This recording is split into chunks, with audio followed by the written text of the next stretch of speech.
It's Monday, July 6, 2026. I'd like to call the regular Petersburg Borough Assembly meeting to order. And with that, would the clerk please call the roll? Mayor Lynn, Yeah, here. Vice Mayor Stanton Greger, Here. Member Martin, Here. Member Mucci, Here. Member Newman, Here. Member Schwartz, Excused. Member Valentine. Excused. So that with that, we have 5 members present. We have 2 on Zoom and 3 on the DOS here. And with that, I'll move on to the voluntary Pledge of Allegiance. Pledge of allegiance to the flag of the United States of America.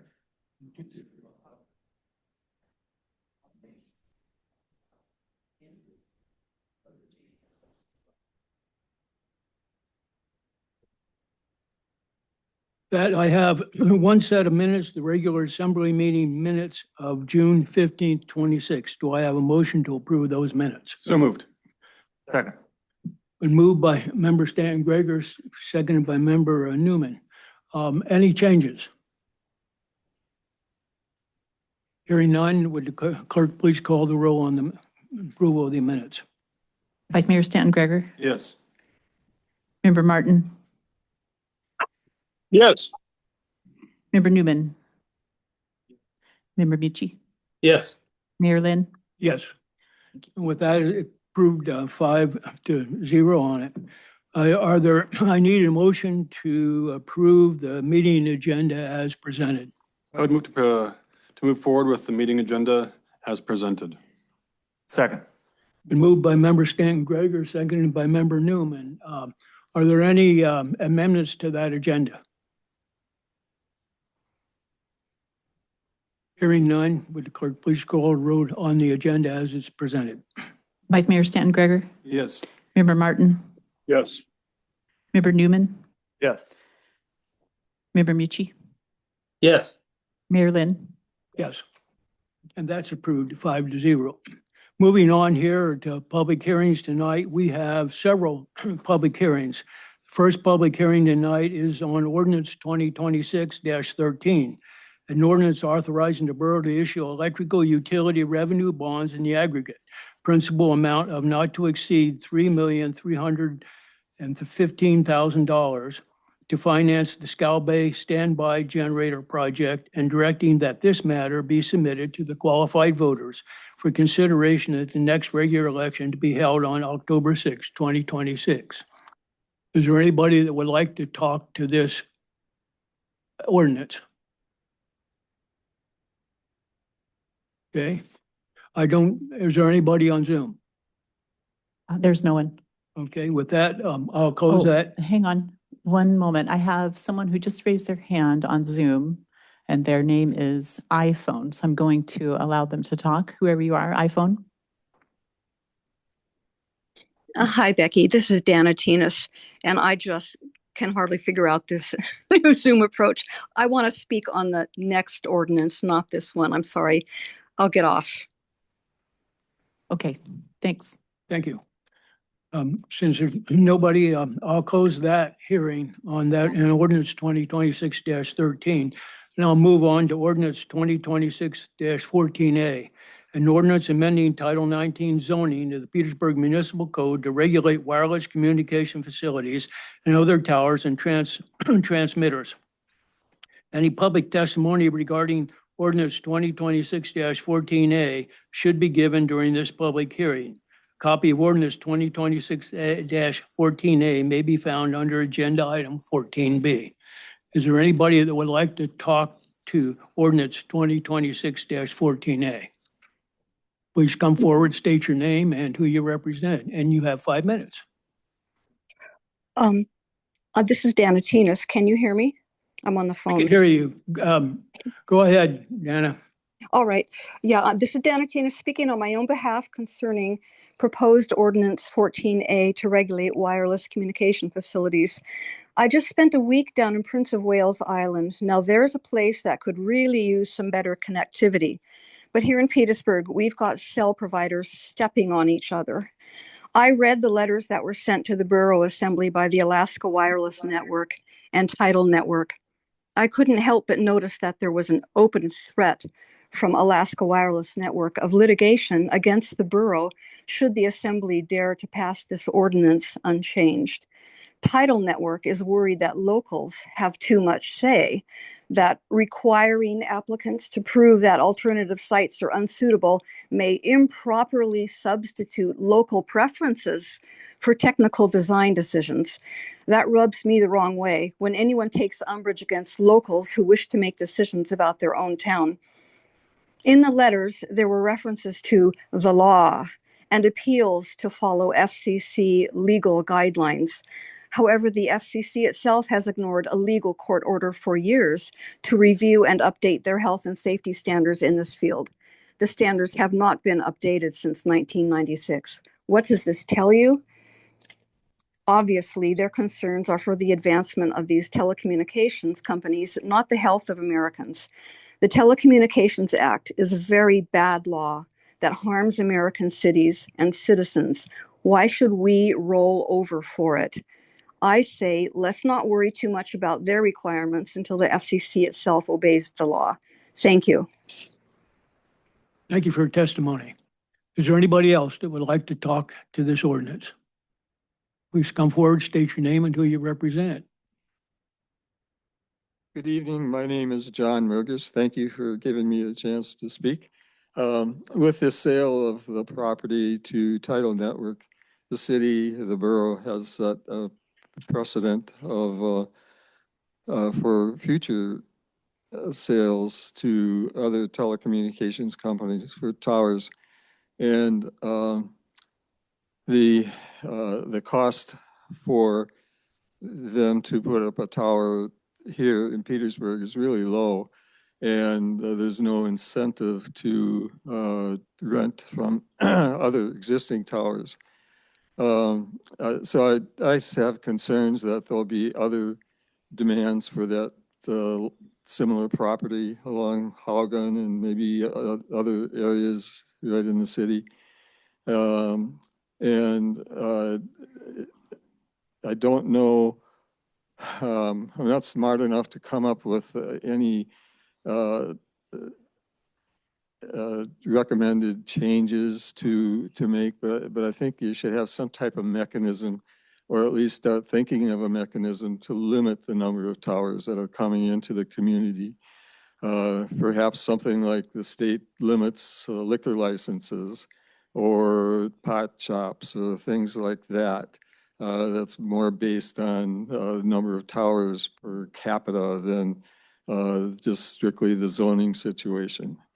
And I just think it could be helpful for future quality of life issues within the city here. There are so few restrictions that we have on the towers, and the price of property is so low that it could be a little more attractive than we would like, and just the community might be a tower farm for all the telecommunications companies. That's all I have. Thank you. Thank you for your testimony. Is there anybody else that would like to talk to this ordinance? Hi, Micah Klein speaking on behalf of myself. All of these amendments don't really seem to be serving all of the taxpayers and community members and your constituents that have put in a lot of personal time researching and putting input and showing up at Planning and Zoning Commission meetings and these assembly meetings. I feel like all the amendments have become workarounds for Tidal Network. And there have been lots of alternative sites within their parameters that have been given. And another thing I noticed in number 6 here with this amendment, I'm not exactly sure what it means, but it says eliminates borough's authority to direct changes. The director will instead provide technical review information to the applicant to design and implement changes. Does that mean cutting out somebody having to follow a process of going to planning and zoning like other people do, or how like the process is now? I'll bring that up when we get into that issue. Okay. I won't answer that right now. Okay, thank you. I just was looking for a little bit of clarification, but I just have some concerns as someone that has put a lot of time and energy and thought. I'm a somewhat younger person in this community wanting to raise a big family here and stay here for a long time. And this is something that is, will impact a lot of my family's decisions on, you know, where we live and do business in the community. And I think that a lot of these amendments serve these companies and that are not serving the community members that have valid concerns and have put forward ideas and recommendations and participated in this process. So I really hope that you guys will rethink this and listen to the people that are here tonight. And I don't think these amendments are beneficial to the community. Thank you for your testimony. Is there anybody else that would like to talk to ordinance 2026-14A? Please come forward and state your name and who you represent. My name is Luke Short. I'm a private citizen. As a preface, I'd like to say that after I finished my Army stint, 1968 to 1970, I returned to Southeast Alaska. I've been here about 56 years. I've raised 4 kids here. 2 of the 4 still live here, and 4 of my 6 grandchildren are here. Their health is important to me. Their safety is important to me. As I understand it, you all were elected to your positions to represent us, to do what is in our best interests, to essentially protect us. To that end, I expect that you have basic equipment to determine, for example, the quality of the tap water that is delivered to our homes, to ensure it is potable and not harboring pathogens that could destroy our health. May I inquire whether you also possess the tools to measure the amount and intensity of electromagnetic forces transmitted by 5G, soon to be 6G, cell phone towers, and if these readings are made and recorded, whether they reach or exceed the levels that are deemed dangerous or excessive by independent researchers. Do you have those tools? Not that I know of. If these tests or observations have not been made, if you do not even have the equipment to ascertain these important measurements, then I would have to state that you, as a whole, are remiss in your duties and obligations, and that a moratorium should be imposed while these important tasks are addressed and facts established. Once such studies are made, measuring intensity at different distances, and the results are made public, more meetings would be the correct pathway to follow. Thank you for your testimony. Is there anybody else that would like to talk to ordinance 2026-14A? Hello, Tom Kowalski. And I want to follow up with Luke here and also ask for a moratorium on any development in ordinance language and or tower development. I think this is a pretty deep subject that is going to require even more knowledge than what we all know now. It takes a lot of time to get this under our skin here to really get to the meat of things and to be able to pinpoint some of the issues. It's going to take time. One of those issues is we need to figure out exactly what the coverage gap is, and we can require that these telecom companies provide that to us. And there's a amount of time that'll take, and And if you're questioning our authority to do that, you can check out the 9th District precedent, and there's precedent there for that. Also, the FCC put some language in the Telecommunications Act that does provide local communities the ability to look into data gaps. And so, and the other thing is that these setback requirements are very important here in Petersburg.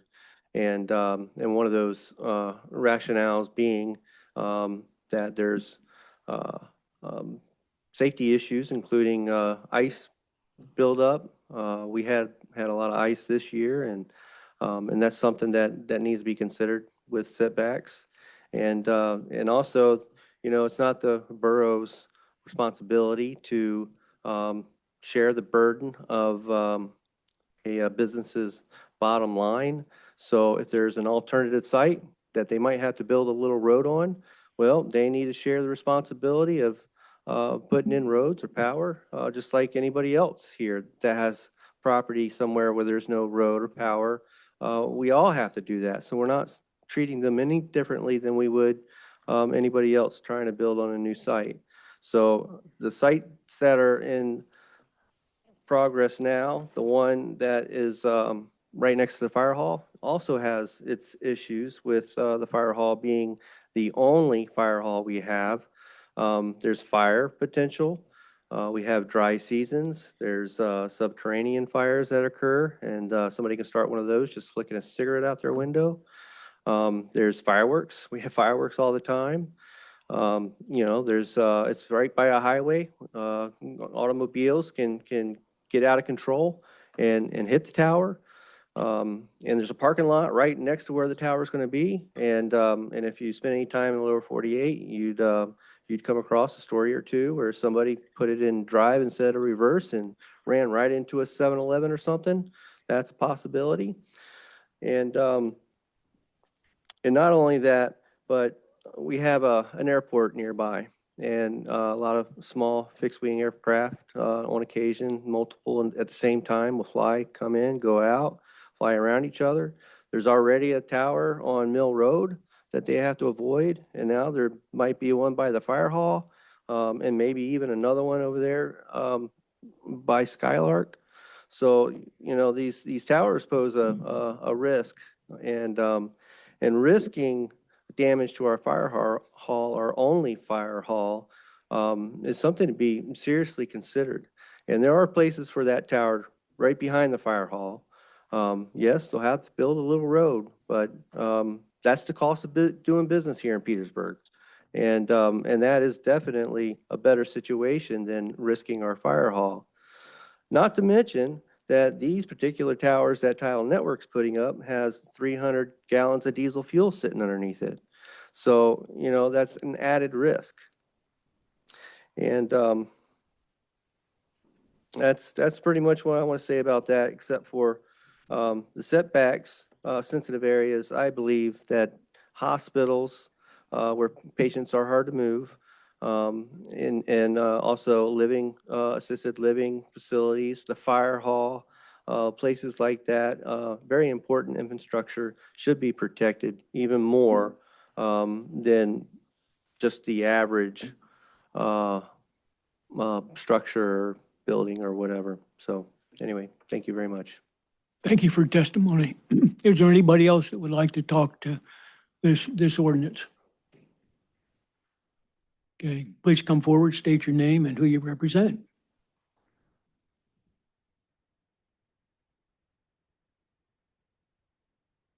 Hi, Becky Knight here. I request that you do not make concessions to industry that will result in a weak wireless ordinance overly permissive to industry and largely unresponsive to Peru residents' concerns. During the June 15th Assembly meeting, several amendments were made to the first reading of the new WCF ordinance. All were approved, most with little to no discussion. The ordinance was reported by KFSK this morning as lightly revised. However, they are anything but. Repeated testimony has cited numerous communities that have been successful in their right to maintain local control. There's no evidence that this information has ever been considered by this body. Because the public had no opportunity to weigh in on those amendments, please reconsider 3 of them during this second reading as follows. Number 1, on June 1, a public request was made to the Assembly to insert language in the proposed ordinance which addressed the topic of oversight. The rationale was that the borough should retain local control because the FCC has acted in a lawless manner due to its failure to comply with the 2021 court order to review and update its standards. Instead, during the subsequent meeting on June 15th, a first reading amendment was approved for the new ordinance with no discussion, identifying the FCC as the entity to determine a carrier's compliance with FCC regs, not the borough. Many other communities have been proactive in protecting its citizens in this and other realms by adopting local control ordinance language. Abdication of local oversight to the FCC is akin to allowing a fox to guard the hen house. Also, that the FCC will simply rubber stamp compliance on behalf of their billionaire overlords is likely.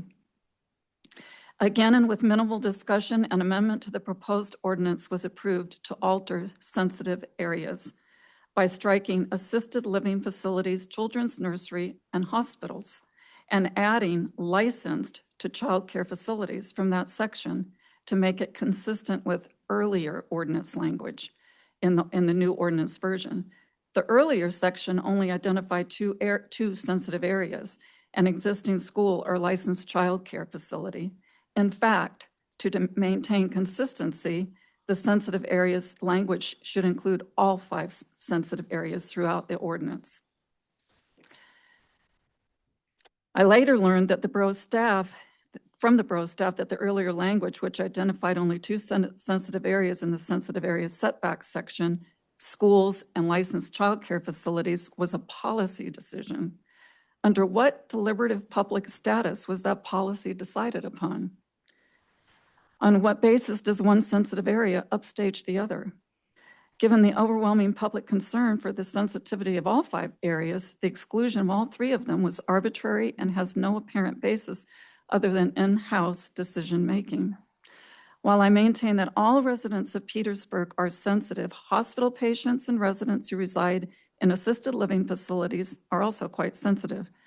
The same for non-commercial children's nursery, where newborn infants and toddlers not enrolled in a licensed child care facility reside 24 hours a day, and whose parents may lack sufficient funds to cover enrollment in a licensed facility, if they can even find one.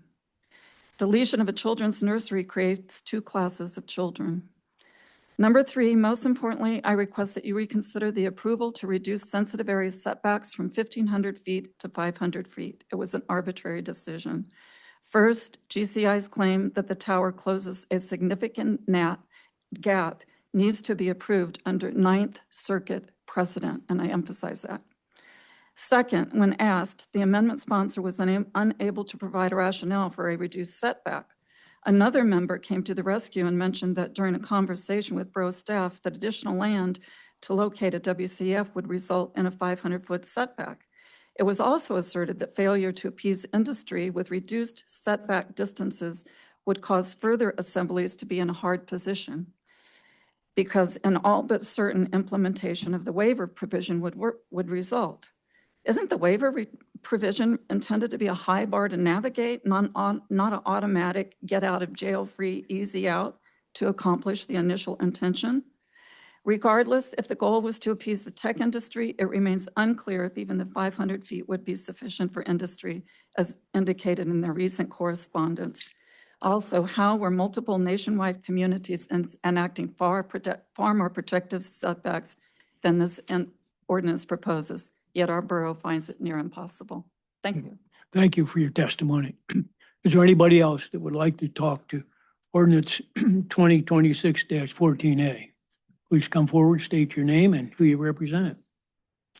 I'm Judy Omer, speaking for myself. Seems like we're the ones that keep coming back, and like since October.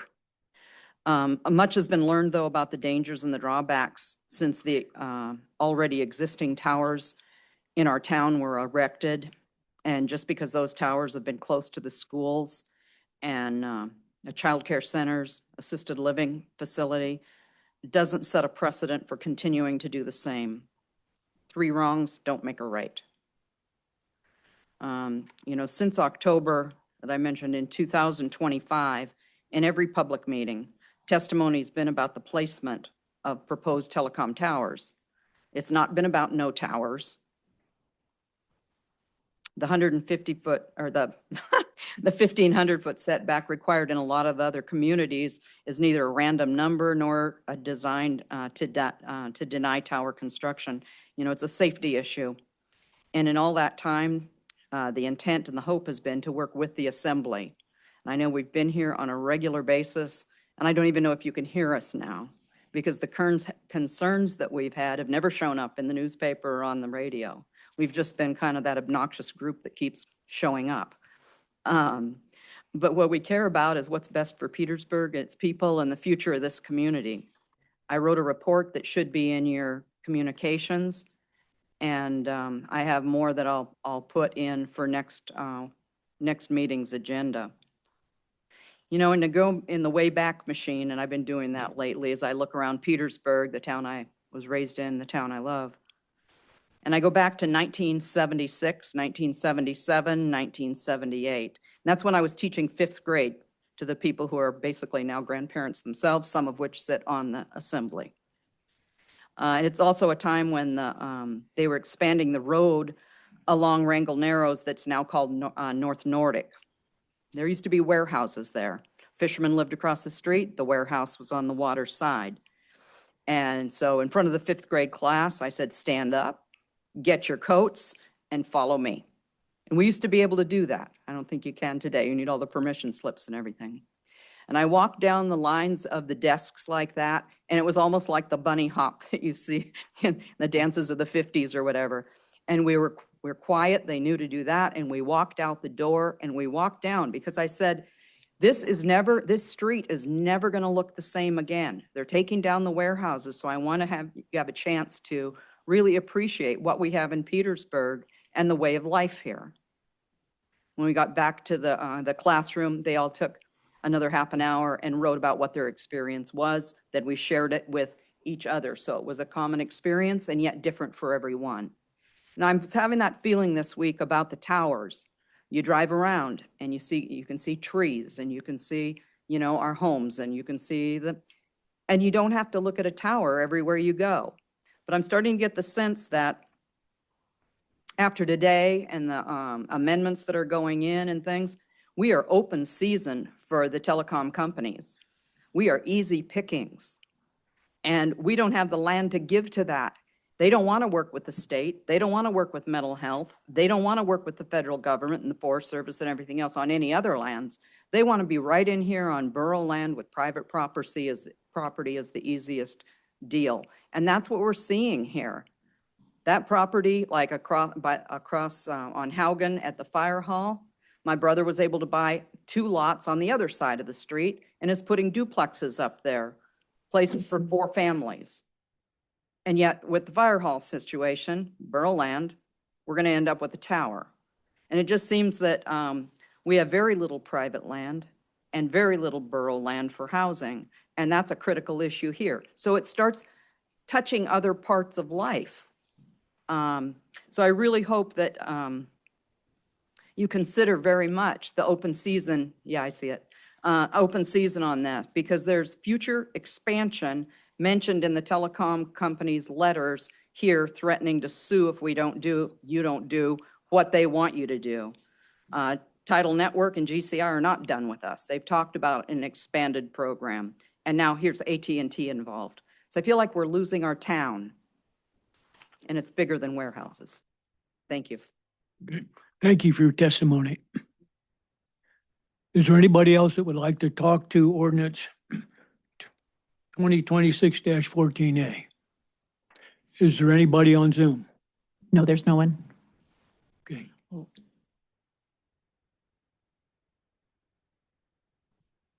Hi, my name is David Beebe. I'm speaking for myself. I too would like to see a moratorium on this. To begin with, the first whereas of this ordinance is legalizing a logical fallacy. Logical fallacies often sound convincing, making them particularly deceptive.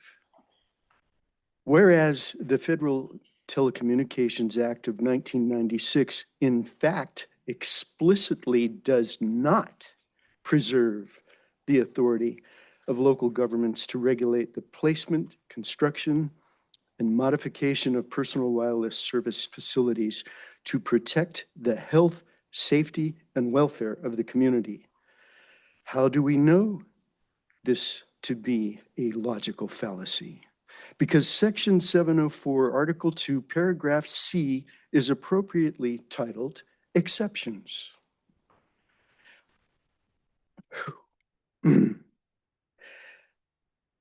According to this, I quote, Section 704A of the 1996 Act expressly preempts state and local government regulation of the placement, construction, and modification of personal wireless service facilities on the basis of the environmental effects of radio frequency emissions. I pause now for the classic catch-22 as a consequence of well-documented FCC regulatory capture. Quote, to the extent that such facilities comply with FCC regulations concerning such emissions. The catch-22 has a solution which involves two simple questions. Does the FCC remain in a perpetual state of regulatory capture?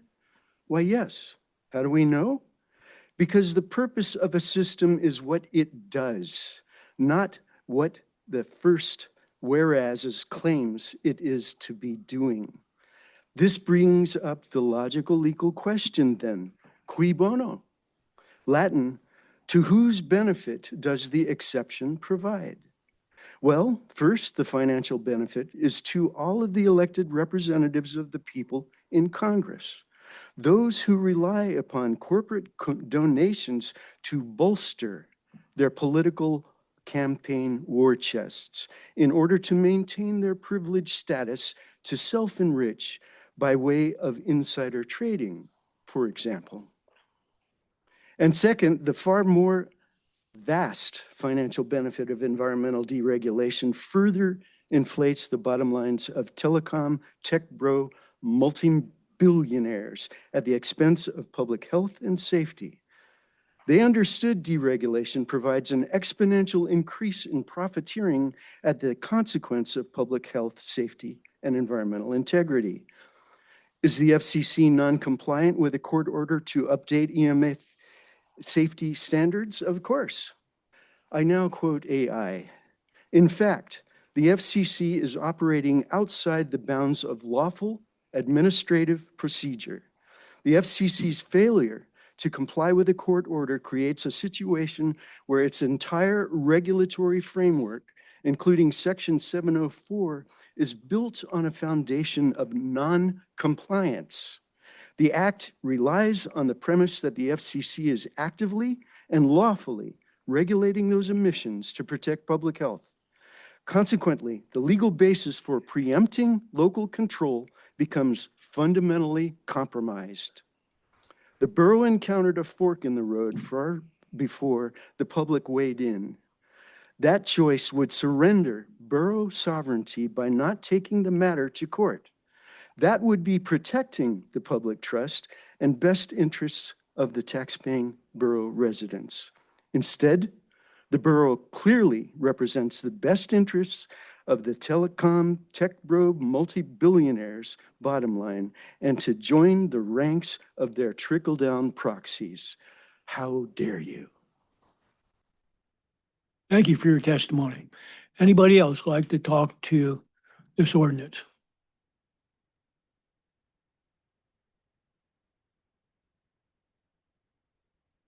My name is Kirsten Dupree, and I'm speaking for myself. One of the things right here, Petersburg recognizes the increasing demand of wireless services and the necessity of high-quality telecommunications infrastructure for public safety, education, and economic development. I don't think there's anywhere in the community in the town area where I go and I don't have service. And I don't know about the rest of you. I think we have service pretty much everywhere. I don't think that's an issue. I'm totally opposed to the fact that the idea is that FCC can say, you can't mention health. You can't mention what this is going to do to you. It's going to do to your family, your friends. We all remember when you could smoke anywhere. You could smoke on the airplane, you could smoke in the restaurant, you could smoke in the bar, you could smoke everywhere. It didn't matter. And then they decided that that wasn't really good and cigarettes weren't good for you. And they finally accepted the fact that cigarettes weren't good for you. And then they decided that secondhand smoke was not good for you either. Now you can't smoke anywhere except at home. And most people that I know of, because I'm not a smoker and I've never lived with a smoker, people who smoke outside other people's homes because of the hazards. I look at this as the same way. You're not supposed to mention that radiation is harmful and that it's getting into our children, it's getting into old people, but mainly children. This is the worst part, is that kids are going to be affected by this. And it looks to me like nobody in the borough or you guys even care about the health and well-being of the community, because FCC says, no, you can't mention health. And that's not right.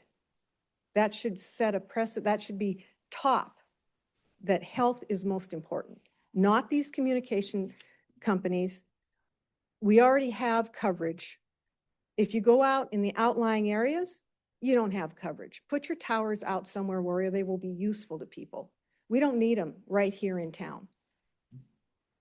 Thank you. Thank you for your testimony. Anybody else would like to talk to ordinance 2026-14A? Please come forward, state your name and who you represent. Hello, I'm Nicole McMurrin. Thanks for enduring and keeping on with this. Folks involved and all from all perspectives here. I've been bopping in and out of this issue since it came around, and I recognize that it's somewhat convoluted, the ordinance along with the title piece, and a bit of a spider web, and the lines do cross. So I think we notice that in what we're hearing from folks' testimony too, is how this ordinance would directly impact the actions of title in particular. There are a couple of things in the proposed ordinance that I find kind of wishy-washy, and I'm curious about how they might actually be interpreted when push does come to shove, like it is. One is, I could well be wrong on this. I'm not sure. Is there such a thing as a qualified radio frequency engineer? Maybe there is. There is. There is, great. On item, following it back to 1958.050 development standards for WCFs. Item K, visual impacts. WCF shall be configured and located in a manner that shall minimize adverse visual impacts on the landscape and adjacent properties, including through use of alternative tower structure or other stealth technologies. You'd have to be a pretty stealth technology to disguise a cell tower. I'm kind of confused as to how that particular portion of the ordinance might be interpreted. I think they're kind of ugly pretty much wherever you put them, so I'm not really sure how that might be interpreted. And the height restrictions overall, I found confusing, particularly if you're looking at in the public use area, conditional use permit. I'm not sure where exactly it falls back to, if it comes back into then commercial, and how you addresses, but that all seems kind of wonky donkey. And I would agree, I'm curious where the 500 feet setback comes from for sensitive area. Somebody brought up, 500 feet from the fire hall, particularly if there's diesel fuel at the base of a cell tower, is not safety first. Maybe that's not such a groovy thing. 500 feet is not a very long distance, visually, aesthetically, safety-wise, or other. And it seems as if other communities have been successful in offering greater setbacks. One thing that I particularly dislike about this whole discussion is just the way that it seems to have departed so rapidly from discussion into loggerheads. And it seems like if you're not on one side, you're on the other. And I just kind of watch the way people even look at each other as we kind of hear each other's viewpoints and have discussion with one another. And like these settings are so difficult because you can't really have discussion, it's just you hear me. And I encourage us to really think about our community members first and foremost before trying to cover ourselves as a borough, and see how who we are serving first and foremost. Thank you for your time. Thank you for your testimony. And there's several of your questions that we'll try to put some more meat behind, so to speak, as we go along. Is there anybody else that would like to talk to this ordinance? Okay, There's no one online. all right, then I'm going to close the this public hearing, and I'm going to move on. There are no bid awards tonight. Then I'll move on to persons to be heard on items related to tonight's agenda. And I think we have our utility director, I think Stephen Harper, has some comments he'd like to make. Are you on there, Stephen? I am. It was going to be unrelated, but I can do it now. Sure, go ahead. I just wanted to give everybody a brief update on the SEPA shutdown and the surcharge that's related to it. So based on everything, it calculates out to roughly 1.4 cents a kilowatt hour. I think last year was 1.35 or 37. So about $12 to $18 per person. But there was a lot of good things that happened this year. Throughout the course of the year, the hydro ran really well and we had a high output. We created 20% more energy from our hydro facilities than we have in any other year and over last year. At the same time, we sold 5.5% more and we bought about 3% less from SEPA. These numbers are preliminary, but I think the final numbers will come in pretty close. During run, the average temperature this year was 6 degrees warmer than last year for those 9 days. And customers did an excellent job of conserving electricity during the shutdown. And the operators at the plant, they ran the generators as tight as they could and ran them really efficient. And then one other factor that really helped this year was a community pool was offline at the same time, which further reduced the loads over past years. So that all this was good and great. And because of these combined factors and recognizing that all our customers are already squeezed pretty hard from every direction with the rising cost, we decided that we're not gonna collect a diesel surcharge this year. Doesn't mean it'll always be that way, but this year, between the hydro and everybody's conservation efforts, we think that we can make up that shortfall through some spending cuts in a few other areas. So that's basically all I had to say. Thanks. Any questions from the assembly? Stephen? Okay, hearing none. Thank you, Stephen, and have a good vacation out there. No problem. Thanks. I'll stick around through the ordinance reading. Okay, thank you. Is there anybody else that would like to talk about items related to tonight's agenda? Please come forward, state your name and who you represent. Yes, good evening. Dave Kinsinger representing myself. And I'd like to speak about I can't find it at the moment, but it's ordinance 2026-18, accepting conveyance from the state of Papke's Landing. So I just thought I'd give a little brief update on Papke's since I've been using it since the early 80s. And I know a lot of you guys that are sitting on the assembly know all this, but I thought for people out in the public, it'd be interesting to know. Papke's was an original homestead by Old Man Papke's. He donated several acres of land of the uplands to the state with express purpose that it be used for the development of a future dock for people that live down the Narrows. And the state built a dock in 1960. Same dock is still there today without a whole lot of improvements. Then in the early 80s, the Forest Service, which Mayor Lynn was involved in, built a beautiful boat launch, but it was originally intended to be used for logs. And it was used for a period of time as a log transfer facility. Then probably the bigger shock came about when Mental Health decided to select the uplands at Papke's and promptly announced to everybody in the area that they were going to put a gate across Papke's Road and block it off to access. Fortunately, that wasn't able to happen because one, even though they own the uplands, they did not own the tidelands. So that plan never really came to fruition on their part. At that time, there was a group of us out there that said, you know, we better start paying attention here. This dock is in bad repair. We need to do something about it.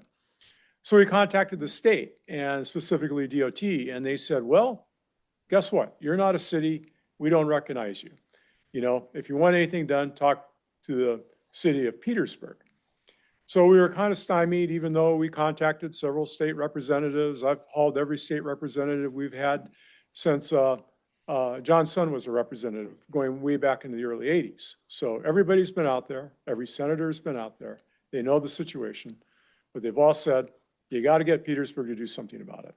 Well, guess what? Petersburg did something about it. They decided to become a borough. And in the process of becoming a borough, they assumed responsibility for all the lands within the borough.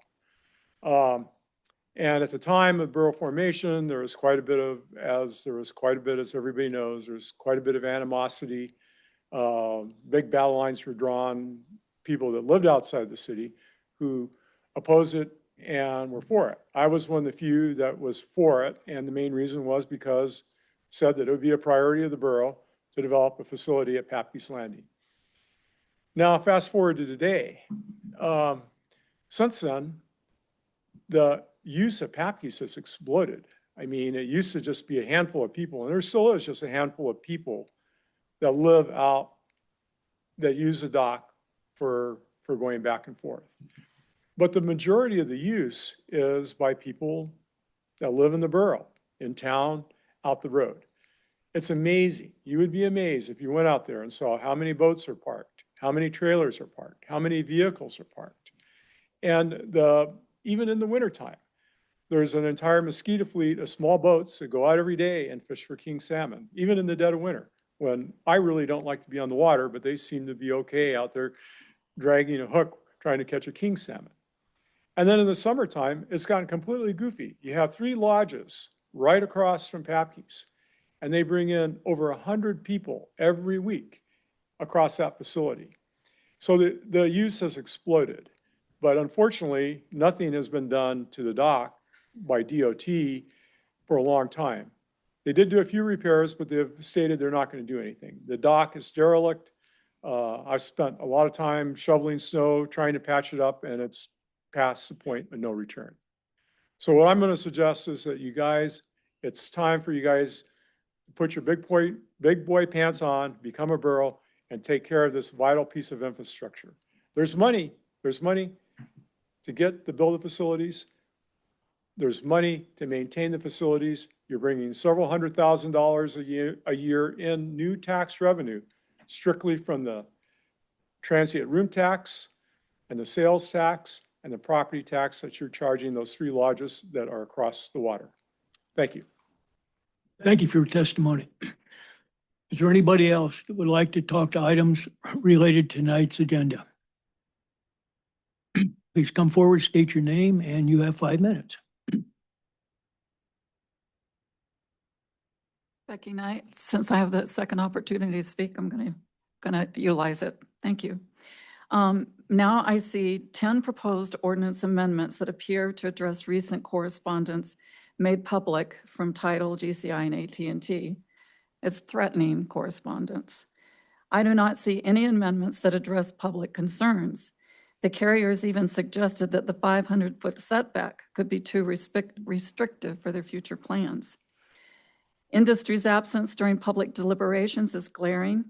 Instead, one can only conclude that backroom pressure from industry obliquely referred to during the June 15th meeting is driving decision-making. These communications should be publicly disclosed. Areas freed up from potential reduced setbacks must be disclosed so that all residents are informed now before adoption of an ordinance. WCF could be coming to any resident's front yard and impact their privacy, their health, their property value, aesthetics, and more. They deserve a voice in decision-making. And I see that some of the language was removed in the whereases in this version, but in the previous version, it referred to the community's connectivity goals. I'm unaware of any assembly discussion or public process regarding these goals other than the vague public safety, education, and economic development mentioned in the second whereas. Our community's connectivity goals, and I'm putting that in quotes, at the beginning of this process should be clearly defined to provide a basis for every aspect of the WCF ordinance, including specific metrics, and will add essential clarity. The process should have begun with a public engagement stage to determine our genuine needs. And further, I would ask that all residents are legally notified about pending wireless antenna applications with a defined process for appeal. And there should be an acknowledgement that protection of and consideration for borough residents' existing infrastructure does not amount to a prohibition of wireless service in our borough. What it amounts to is protecting our citizens. Our borough was humming along quite nicely a year ago until the feds forced this expansion of the billionaire empire megaverse upon our tiny town of 3,200 souls. The borough claims they're under the duress of federal law, FCC, and the Telecommunications Act. Well, if local governments can't protect their residents, then it seems the borough should write their elected leaders with a strong letter to the representatives and state that the law needs to be changed, despite our representatives being industry shills. And another letter should be written about how foisting this infrastructure on our tiny town in the absence of any request for said infrastructure amounts to an unfunded mandate. Consider the borough's time and expense we're currently shouldering, and there will clearly be plenty more as the expansion of this industry gets the further toehold on Mitkoff Island. And I'm saying this to you guys, one assembly member said, it's really kind of hard to look at you, constantly be disparaged, and I don't mean to disparage you. I'm just trying to bring up the issues and raise the issues. I know you guys are doing hard work. We're all in this together, and we all need to join. Thank you. Thank you for your testimony. Is there anybody else that would like to talk to items related to tonight's agenda? Judy Omer, again. This just goes back to in October when a lot of us started to get aware of what was going on with the towers. And we came out with a statement of concern, and you've heard the number grow of how many people have signed that, so that you have an idea that it's not just this small group of us that show up at the meetings. There's a lot of people who, signed that towers do not belong in residential neighborhoods or near childcare centers, assisted living facilities, and schools. There's a list of the concerns that they signed. One of them was health effects, which we understand that through the FCC rules, we're not supposed to talk about that, but it is a First Amendment right. And even though it can't be considered in what you're deciding today, there's a level of it that needs to be concerned in terms of the safety that it creates or doesn't create in a community. That another concern was the property values. And while they say, oh, we haven't seen any of that in Petersburg. Well, you can see it though in other places of the country, and Petersburg isn't that unique in that way. It'll follow. The environmental preservations, retaining a natural surroundings essential for the well-being of the community and future generations, along with that of the wildlife, the trees, and other living things. They were concerned about the community character, the historical and cultural uses, and the aesthetics. All of these things have been introduced to the Assembly over a period of, what, 8 months now, 9 months? And so I'm hoping you're hearing it and the decision you make, and it doesn't just go back to one part of the FCC ruling. I'll talk about that more next time and have a report on it. But we have like 350 some people that have signed this now. And that's more than enough people to do something in terms of a petition, a referendum. I mean, that's a big piece of Petersburg's voting public. So I hope you take it more than just the few of us that show up and some of the larger meetings that showed up, but still packed the room here. There's a lot of people. We set up a booth downtown during the 3rd and the 4th of July, and people came, they took information. They signed, several more signed, well, 50 some signed the statement of concern. People are interested in it. They don't always know what to do about it or how to voice. Not everybody's comfortable with public speaking. Some of them who are have shown up here anyway. But there's a lot out there in the community that care about these towers and where they're located. We know we can't say just no towers. But gosh, give us the setbacks. Give us, I mean, it affects you all too. Thank you. Okay, thank you for your testimony. Anybody else like to talk to items related to tonight's agenda?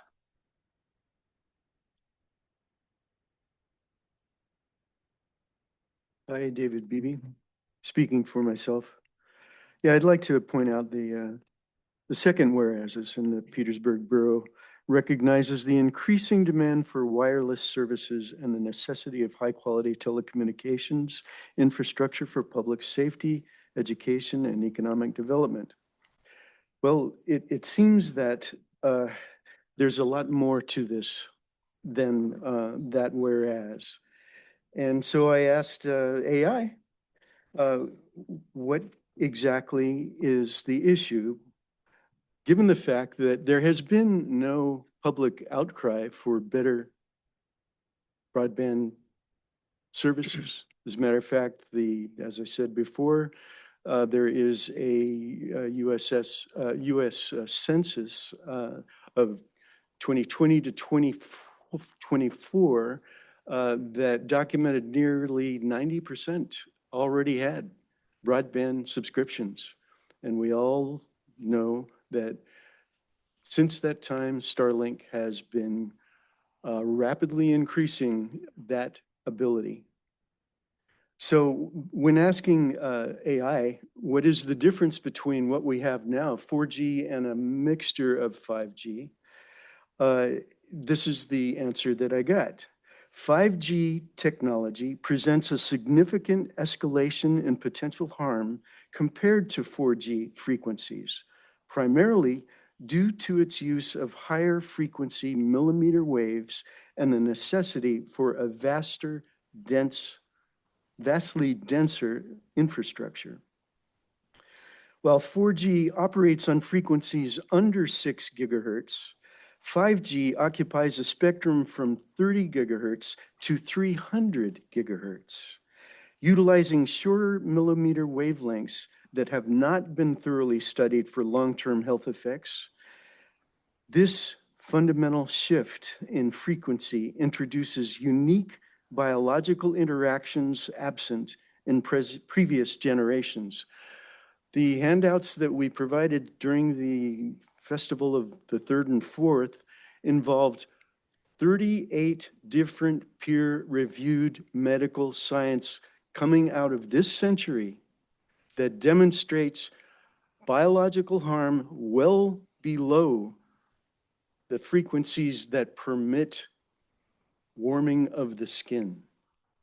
The most critical difference lies in how 5G millimeter waves interact with human tissue. Unlike 4G, these higher frequencies can penetrate human skin up to 2 millimeters, where they are absorbed by the surface of the cornea and conducted by sweat glands. Israeli researchers have found that our sweat ducts effectively act as antennas for these millimeter waves, meaning the body absorbs more energy. This mechanism is so potent that the US Department of Defense uses millimeter waves in crowd control weapons like active denial system, which produces a severe burning sensation. This is a direct indication of the biological power of these frequencies, which are linked to immune suppression, neurological effects, and skin damage. Lastly, any licensed professional of the mental or medical health profession who would be publicly supportive and professionally comfortable with accepting any legislation that outlawed applying the latest medical science in the public interest, in my opinion, should have their licenses revoked. Thank you. Thank you for your testimony. Brief point of order, Mr. Mayor. As a licensed professional mental health counselor, I do not appreciate hearing personal attacks on the dais because that is my profession. Thank you. Anybody else like to talk to items related to tonight's agenda? There's no one online. I'll move on then to items unrelated to tonight's agenda. Anybody else like to talk to items unrelated to tonight's agenda? Please come forward and state your name and who you represent. Yeah, Tom Kowalski, and I'm just wanting to point out a thing that maybe you don't think about, but there are a lot of people in this town that are opposing this technology. There are ways that we can win this in litigation, and you guys should know that when this large body of people stand for something and you fight for them, they're going to back you. We're going to back you guys. And I just want you to keep that in mind.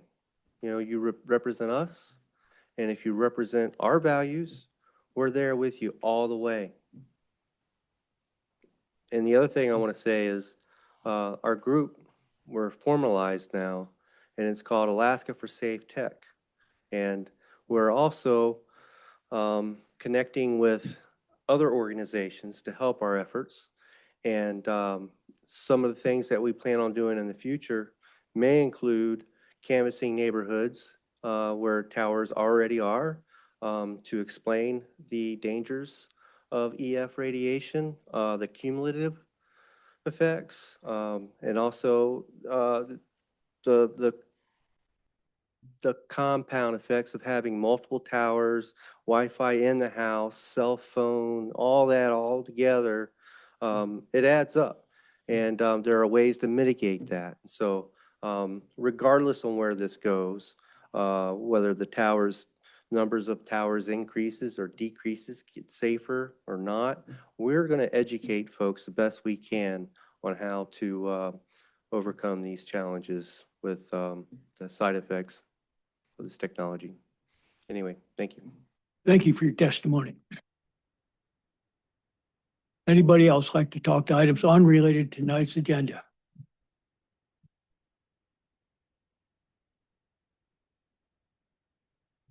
Good evening. I'm Eric Wolf. I'm also not speaking on items, I'm not speaking on items related to the agenda, but I'm also speaking on behalf of PMEA.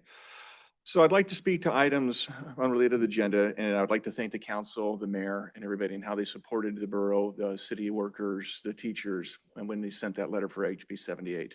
However, we know the pension didn't pass. It was vetoed this time. We kind of anticipate something like this will come forth again, and we really appreciate the council stepping forward and supporting that because it meant a lot to us. I also want to add it shows the members of PMEA that the council is listening to the concerns of the borough workforce regarding the status of the current retirement programs and their inadequacies. And further, PMEA recognizes that the council is listening and being an active partner with PMEA and other borough employees, doing what it takes to ensure that the community and the residents have and continue to have the workforce to keep this place as well serviced as it is today and for the future. I'd like to thank you again, and we look forward to continuing this positive relationship for years to come. Thank you very much. Thank you, appreciate that. Anybody else like to talk to items unrelated to tonight's agenda? Okay. Seeing none, I'm going to move on then. There are no board, commission, committee reports tonight. There's nothing on the consent agenda. Under the report of other officers, there is a written report by Mr. Hofstadter that's included in the packet. And then I will move on to the mayor's report tonight as soon as I find it. There you go. There's one item on the agenda, and that's individuals interested in running for elected positions in the borough will be able to file for candidacy beginning on July 28th, 2026 until August 25, 2026. Candidacy forms will be available beginning July 22nd, 2026 at the front desk in the second floor of the municipal building and on the borough website. Additional information and details on open assembly and board seats is attached to this packet and is available. And it's also, I think, available at petersburgak.gov under the election information page. So you can take a look at that to see what positions are open and the time of the term of service. With that, there's not on tonight's agenda, but there's one other item I'd like to talk about, and that's the 4th of July celebration. And I think I can say for the assembly that we thank everybody who was involved, and there was a lot of people it took to make that a success. And so with that, thank you, everybody. And when I was down there, I really enjoyed the kids. They were having a good time. And I'll move on then to the manager's report. Thank you, sir. Property tax invoices were mailed on July 1st. The backside of the invoice contains a lot of information people might have questions about. However, please reach out to the finance office if you have any other questions. The borough continues to meet with the PMEA board to discuss a new 3-year contract for the borough's largest union. And street crews completed the new staging site at the water treatment plant for the disposal of filtered sludge generated during the water treatment process. They also began improving the borough mud dump containment wall in preparation for future projects, and work was completed on the new access road at the landfill to better accommodate wastewater compost and construction debris. Public Works assisted with setting up the tent for Amy Hollingstad Day, and we had a technician on site this past week completing warranty work on the new 950G wheel loader. Sanitation truck has been repaired and returned to service, allowing the crew to focus on catching up work around the baler facility, including cleanup and additional baling operations. Staff are also working through the final implementation of the new garbage billing codes in preparation for the July 1st rate changes. Building maintenance staff repaired broken toilets at the portable restroom facilities, installed new locks in the harbor restrooms, and produced some new keys for multiple borough facilities. Crews also responded to clogged toilets at the police department, installed a new air purifier at the motor pool, and continued work on the municipal building heating and cooling system. The EPA compliance inspection at wastewater was completed successfully. The inspection focused primarily on implementation of our new permit, with extensive discussions regarding compliance monitoring, reporting, and record-keeping requirements due to areas of ambiguity within the permit. To help maintain regulatory compliance during the summer months, staff constructed and installed an additional tablet chlorinator. Higher summer temperatures has increased the chlorine demand, and the additional chlorinator is expected to significantly improve disinfectant performance. Water Department completed the annual spring maintenance of the Cabin Creek air and vacuum relief valves. Cabin Creek Reservoir was temporarily lowered to allow application of a vinegar solution to control algae growth on the spillway face. Staff also installed a gauge on the concrete column to assist with the ongoing hydrology study. Congratulations to Sadia Arna, Karen Christensen and Kayla Perry for passing their EMT 1 exam. And the Petersburg Volunteer Fire Department will be hosting a Community Emergency Response Team, or CERT, training course for the public. This class is free and will take place on the fire hall July 10th through the 12th. This training is provided to train community members how to assist first responders in the event of a large-scale disaster.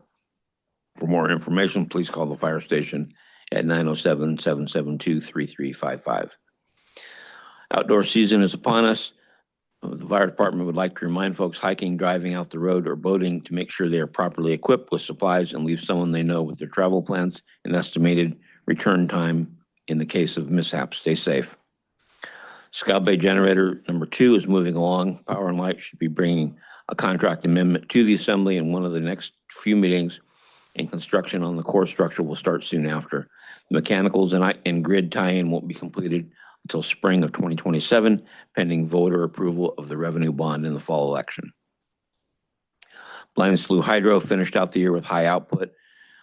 Roughly, we generated 20% more than 2025, sold 5.5% more power, and bought 3% less from SEPA. The final numbers will be complete by the end of the month. The annual SEPA shutdown went well, as you heard from Steve Harbour.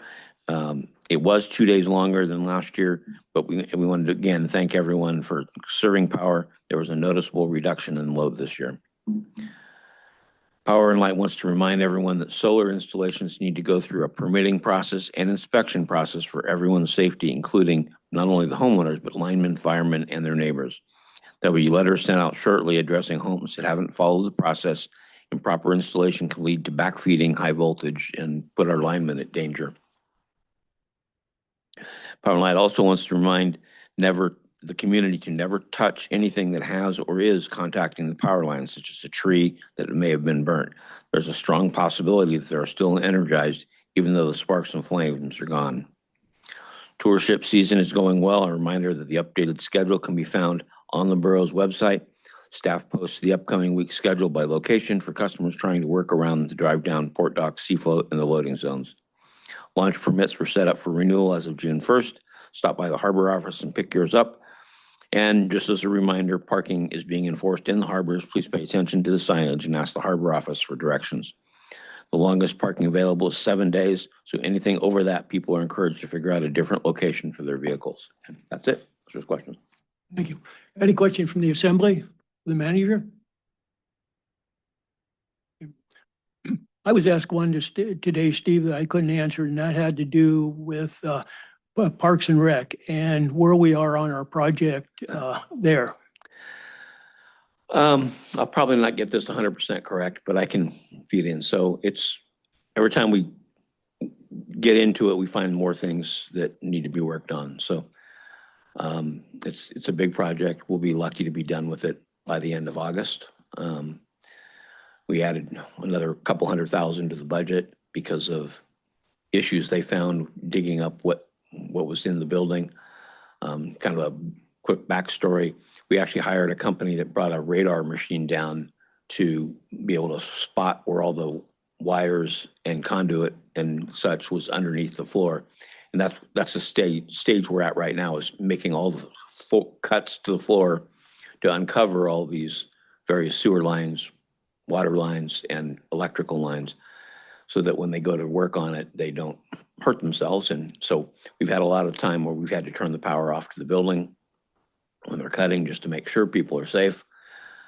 We've had issues with the internet service, because where the internet comes into the building is where we're having to turn power off. So it's been a challenging project. We got some good news. One of the school requests on our behalf was funding for the first project that we did up there, and it got funded by DEED, Department of Education, to the tune of a little over $500,000, I think. That money, once the school gets it, can be put back into property development towards this project, to try to make sure if we have any more cost overruns that we have the money to complete the project and get it fixed. But it's a big project, and we know the general public is aching to be back in the pool, and we're doing everything we can do to try to make that happen. But it's a long project. Thank you for the update. With that, before I move on to unfinished business, I'm going to take a 5-minute break. Thank you, Lois. Appreciate it.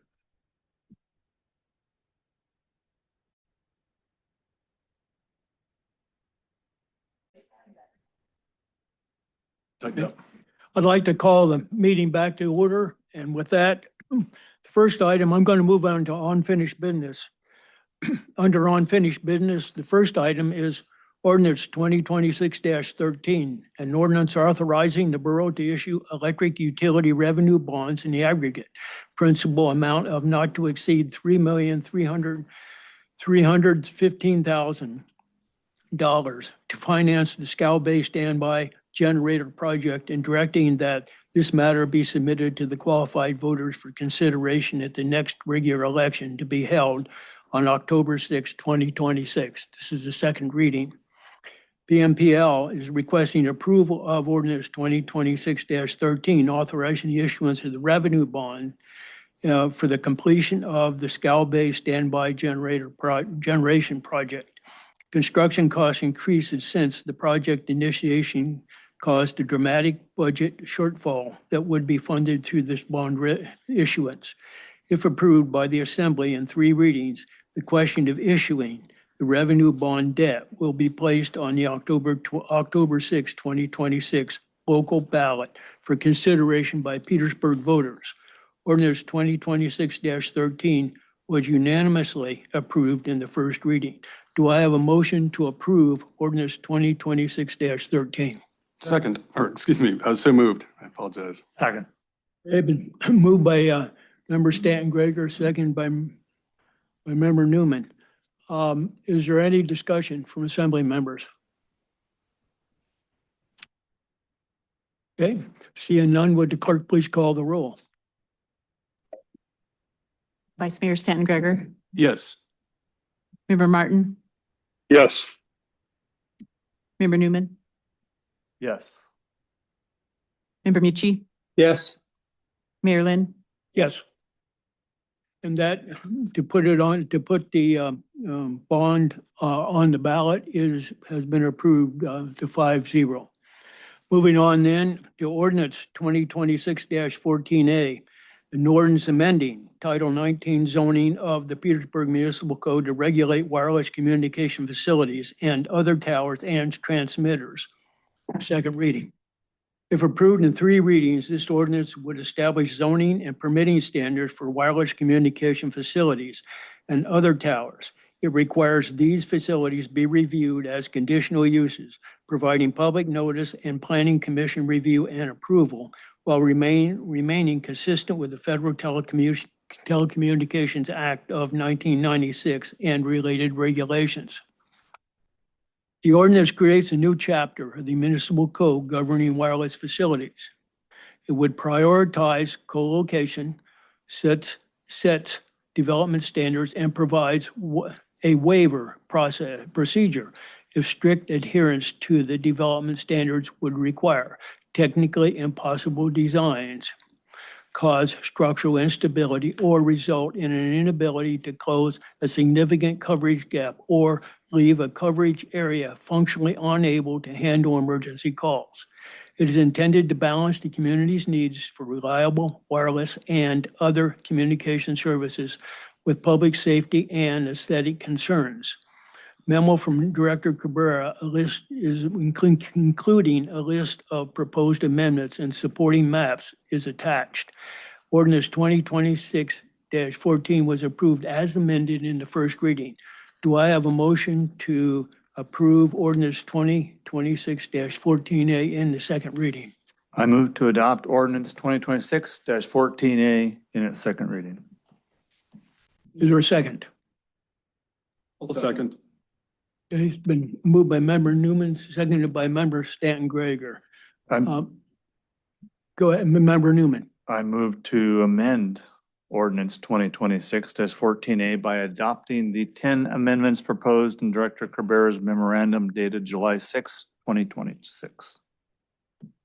Is there a second? I'll second that, Mr. Mayor.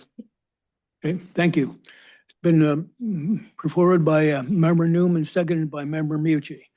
And with that, let's go through it. There was some questions from the audience here tonight that I'd like to address first. And there was one related, I think you made some notes, Member Stanton Gregor, on a couple. Mine might be different than yours. Okay, go ahead. Then you go ahead with yours and then I'll find mine. That's right. This is not in regards to the 10 things, but I will speak to the amendment. I think some very good points were raised. One by Committee Member Knight on the process. In the first reading, we had 5 amendments, and now here we have 10 plus again, because there's subsets A, B, and C. I think this is a very rushed ordinance that, due to all these amendments, can appear that it lacks transparency. I don't think that is the intent of this, but I think it feels that way. During my time on the Assembly, I've never seen 15 amendments on an ordinance. My take is if we have to do 15 amendments, we should have not brought it forward until it was done. It's not a good ordinance, it's not a good piece of legislation. So I wanted to be very clear on the record. I think this process is and has been deeply flawed in how we got there. I said this in the first reading. I would have much rather seen both concerns of the public, concerns from the Assembly, and potentially telecommunications stakeholders addressed through council and through the borough clerk before this was brought to us. It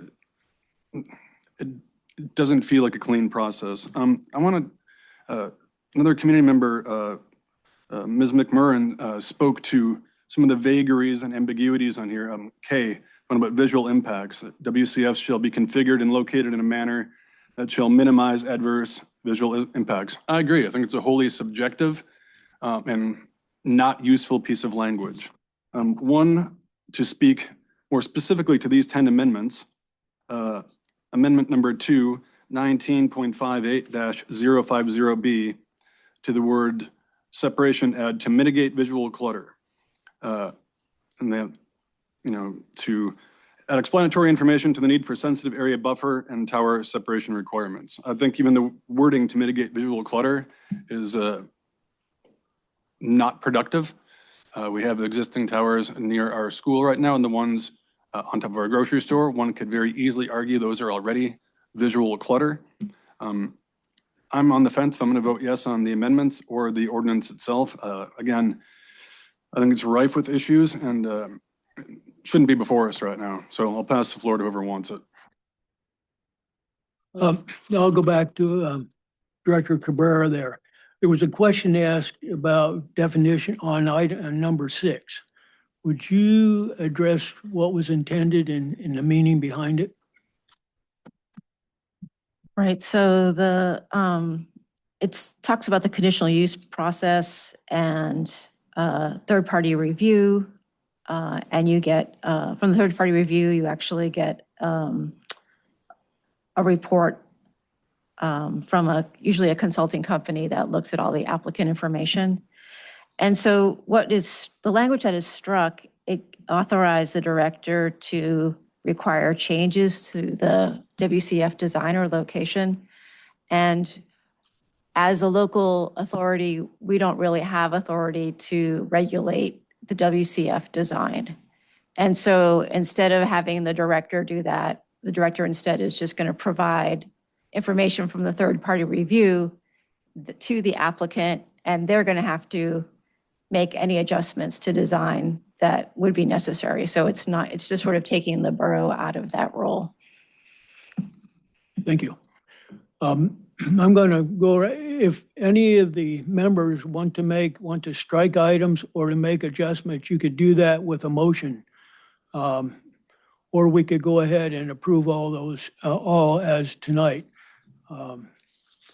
Does any, do either, Member Mucci? Thank you. I'll put my hand down here if I can figure out how to do that. There you go. Yeah, I agree with Member Stanton Gregor. It's not a very, it doesn't, this whole ordinance does not flow very well. I've spent a ton of time on this ordinance with the borough attorney, city staff, and, trying to, somebody told me the other day, thread the needle on protecting the community's best interest. And walking that fine line from some of the concerns that we heard from some of the letters we received from telecommunication companies. I'm not impressed at all when I get a letter from the telecommunications company with veiled threats to the community about lawsuits. And, that's no big concern of mine. What is a concern of mine is to continue forward with this process, because I just see there's examples that have happened since we started working with this wireless communication facilities ordinances about, without having anything in place, we have a potential to have a cell tower out at Papke's. We saw one up at Mill Road, and we see one that's going to be put up there across the street from the ferry terminal. And I don't like that, but there's nothing I can do to prevent that from happening. And without this wireless communication facility ordinance, this is the first step for protecting the community, and whether or not people believe that. For me, this is how I look at it. This might not be 100% protect the community, but I think it's going to get us to a point where we can continue to look at it. And if we need to make adjustments to it as we go along, I'm willing to do that. But, and I know these 10 amendments that we're looking at here, some have more weight than the others, but a lot of them were kind of cleaning up some language that, there was to eliminate the number 10 there about eliminating the requirement to minimum bond of $150,000. That was just an arbitrary number that was there. And so for me,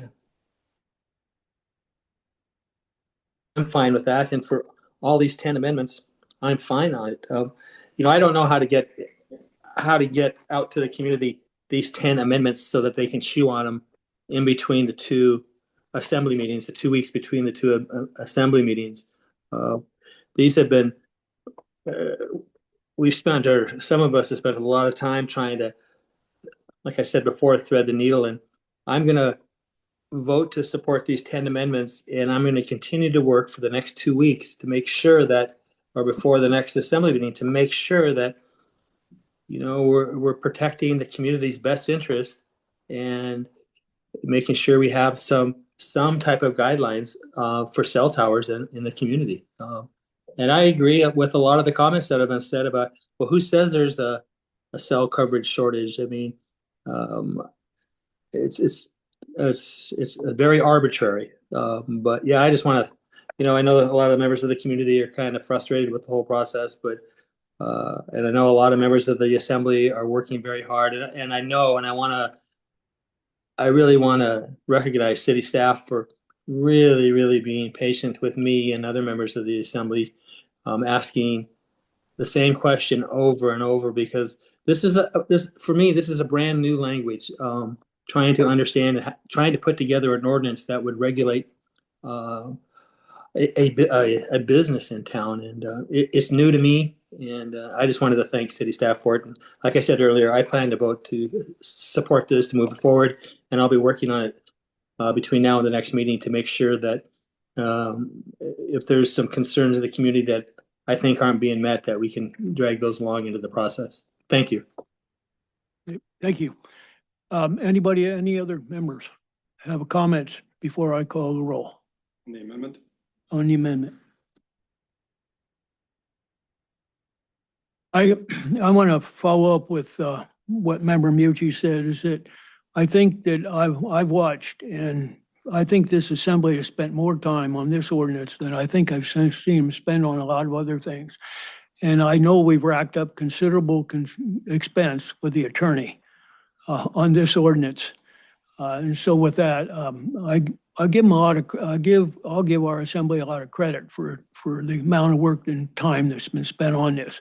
Whether you disagree, I don't think any of the members have shied away from looking into the details of this. And with that, would the clerk please call the roll on the amendment? Mayor Lynn, Yes.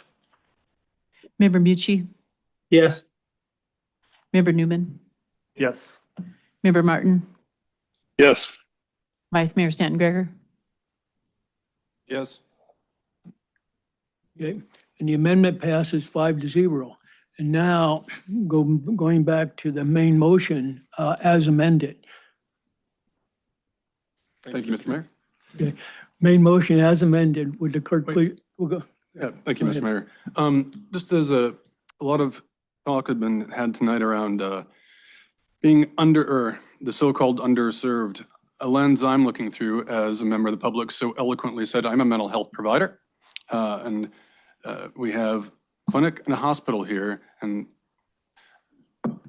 telehealth is going to be increasing as we move forward. And I'm not looking at today, next week, 2 years from now, 5 years from now. I want us to be able to be prepared to provide good services going into the future. And I think increased telecommunication presence will be a part of that, or we will get left behind.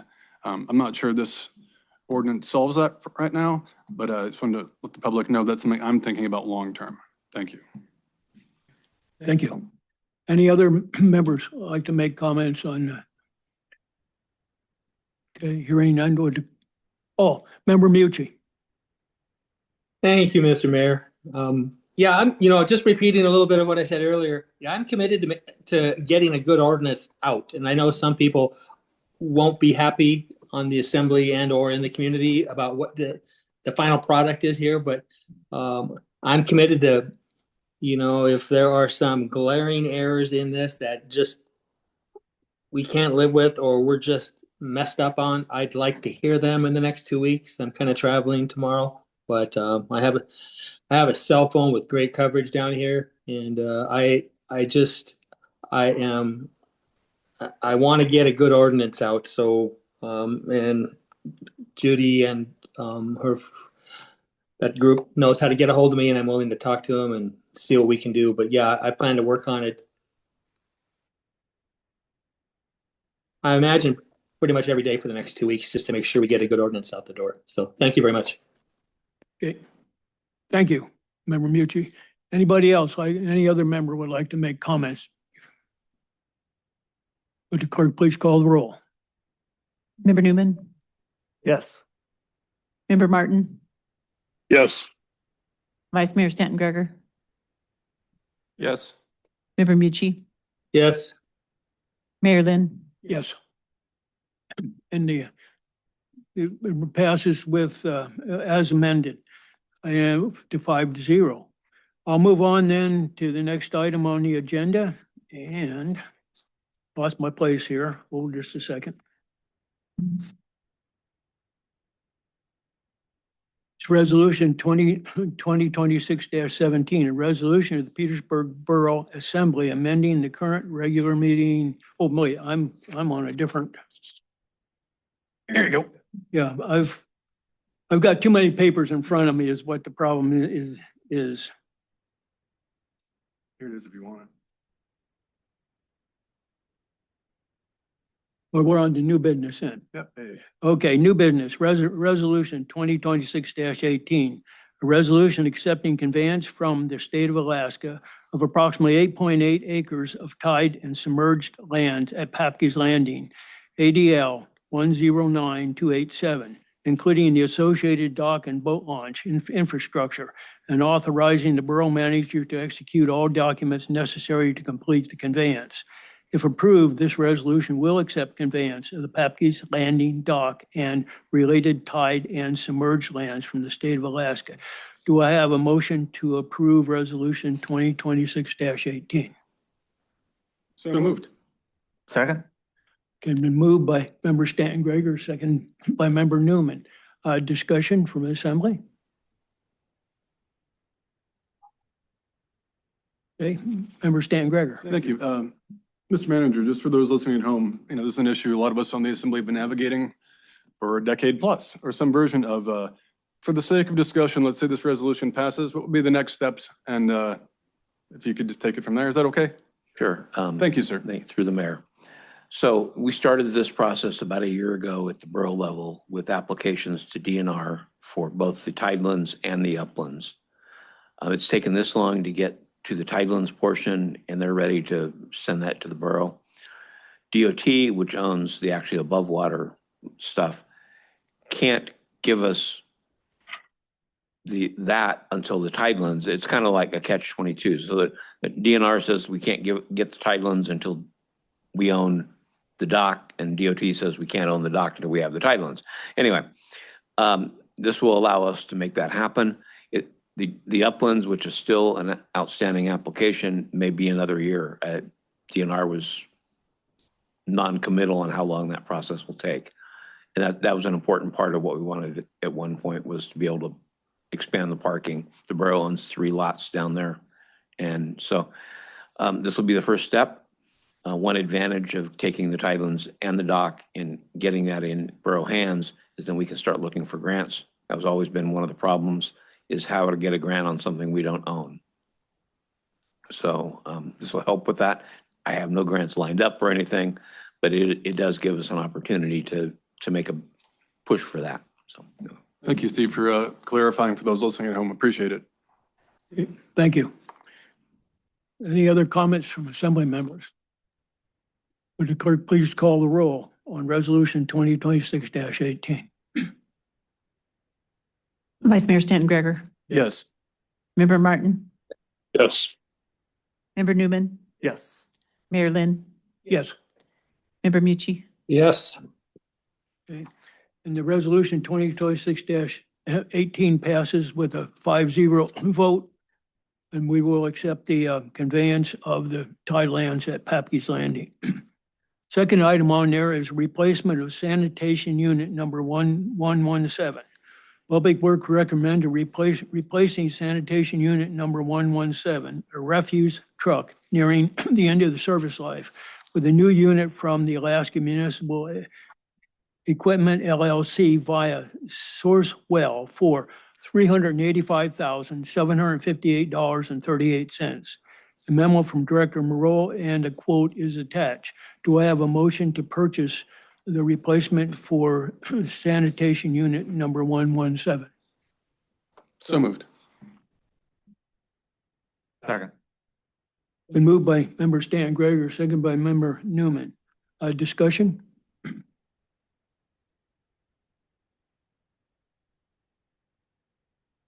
Seeing none on the screen, and would the clerk please call the roll? Member Mucci. Yes. Mayor Lynn. Yes. Member Newman. Yes. Member Martin. Yes.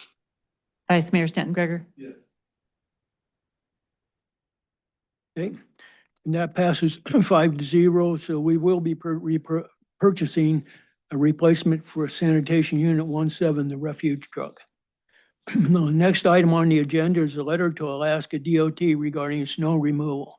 With the help of the clerk, we've put together a letter, prepared a letter to the Alaska Department of Transportation requesting additional snow removal services within the community to improve public service and accessibility in the winter months. And this is the follow-up of some discussion of several months ago. With the Assembly's approval, I would like to send the letter that's part of this packet to Alaska DOT. Do I have a motion to approve that letter? So moved. Second. Okay, been moved by member Mucci, second by member Newman. Discussion. Being none or hearing none, would the clerk please call the roll? Vice Mayor Stanton Greger. Yes. Member Martin. Yes. Member Newman. Mayor Lynn. Yes. Member Mucci. Yes. Yes. And we will be sending then the letter to the Department of Transportation asking them for some additional snow clearance on some of our roads here, side roads here and walkways here in Petersburg. The correspondence and communications, the correspondence is part of the packet. And I'll move on then to Assembly discussion items. The first item under Assembly discussion items is the airport subdivision. This discussion item requested by member Mucci, potential criteria and procedures for the sale of 9 borough-owned lots in the expanded airport subdivision as well as other borough-owned properties, including valuation methods and sales options such as auction, sealed bid, or other processes. Assembly guidance is requested regarding the preferred approach for marketing and selling the parcels. And with that, I'll turn the first part of the discussion over to Member Mucci.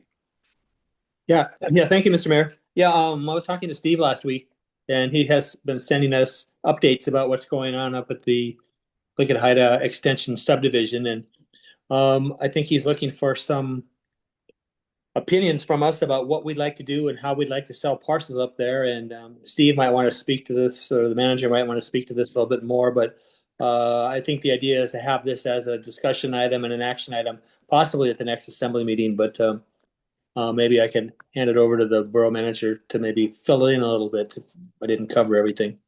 Thank you.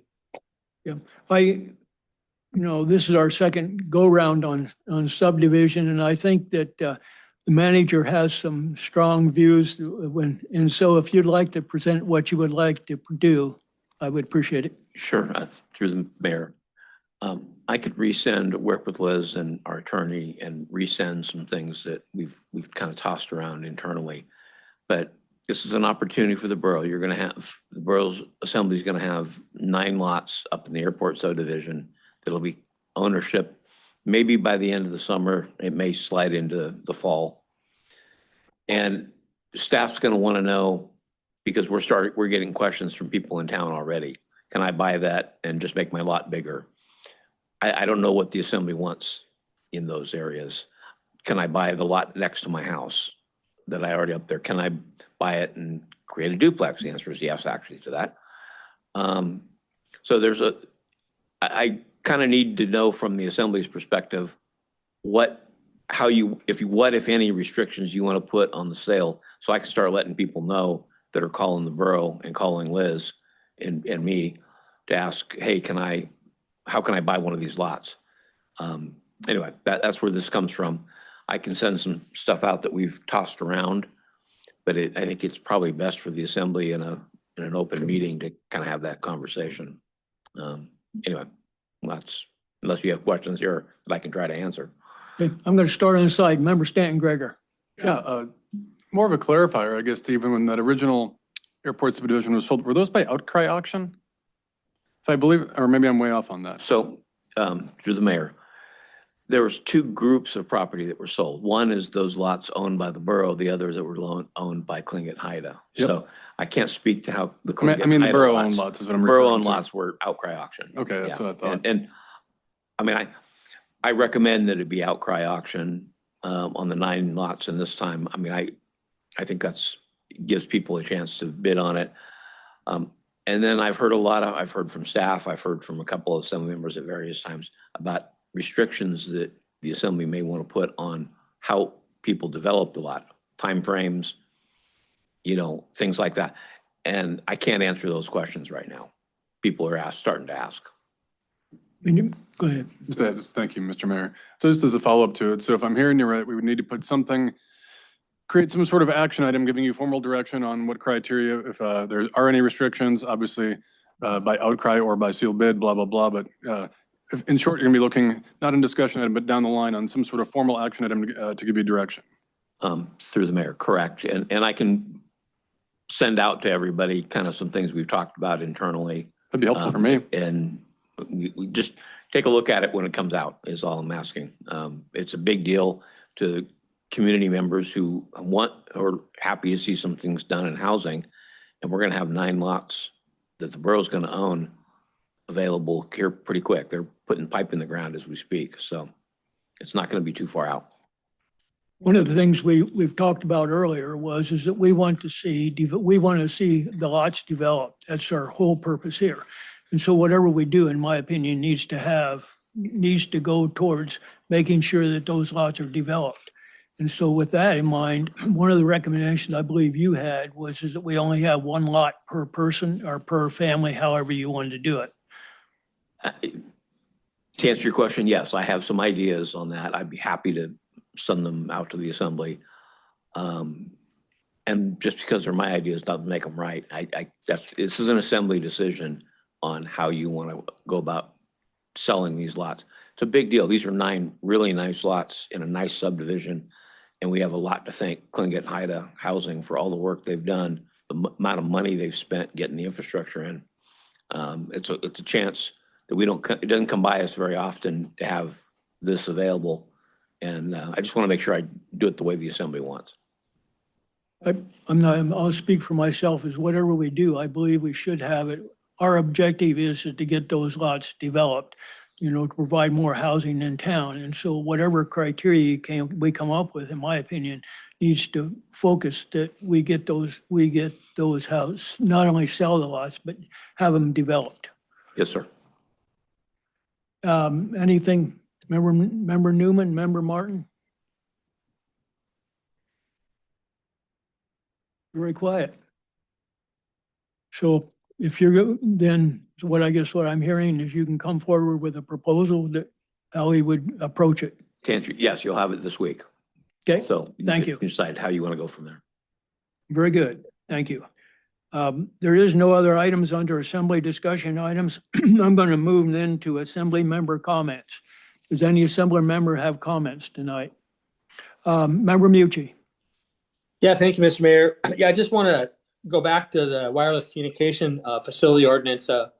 I'm planning to spend a lot of time in the next 2 weeks trying to make sure that we have a document that everybody is halfway happy with, and especially members of the assembly make sure that they like it better than they like it now. So that's my commitment for the next 2 weeks. But I just wanted to say thanks to the community for all their hard work, and especially to the staff for putting up with me and being patient with me and helping me understand all the nuances that are involved in this new language to me. And I just wanted to make sure they understood how much I appreciate what they do. So thank you. Thank you. Other comments from assembly members? Okay. Seeing none, is there any recognitions tonight? Member Stanton Greger. Thank you, Mr. Mayor. As you briefly mentioned in the mayor's report, I wholly agree. It's a huge thank you to everyone who's a part of the massive 4th of July celebration here in town. A little bit of rain on Friday, beat it for most of Saturday. Good seeing our community enjoying it, and I know a lot of work goes into it. And a secondary recognition, it's more of it's not assembly related, but I wanted to recognize Mr. Thomas Kumps because today the U.S. was playing Belgium in the World Cup. I was really pulling for the U.S., but our friend and neighbor Thomas Kumps is from Belgium, so he is celebrating right now. So I want to enjoy yourself, Thomas. I'm a little bitter, but I'm happy for you. So there you go. Thank you. Other comments and recognitions? Okay, with that, last item on the agenda is an executive session, and I believe there's a motion in front of the members to move into executive session. I move that the assembly enter into an executive session in accordance with Alaska Statute 44.62.310C to discuss the status of wage negotiations between the borough and PMEA with members of the borough negotiating team. Is there a second? Second. Okay, been moved by Member Newman, seconded by Member Stanton Greger. And with that, would the clerk please call the roll? Vice Mayor Stanton Greger. Yes. Member Martin. Yes. Member Newman. Member Mucci. Yes. Mayor Lynn. Yes. With that, there were no decisions will be made in the executive session, but we will then move into executive session. And that requires us then to clear to only the assembly members, the manager, and I believe the negotiating team is involved.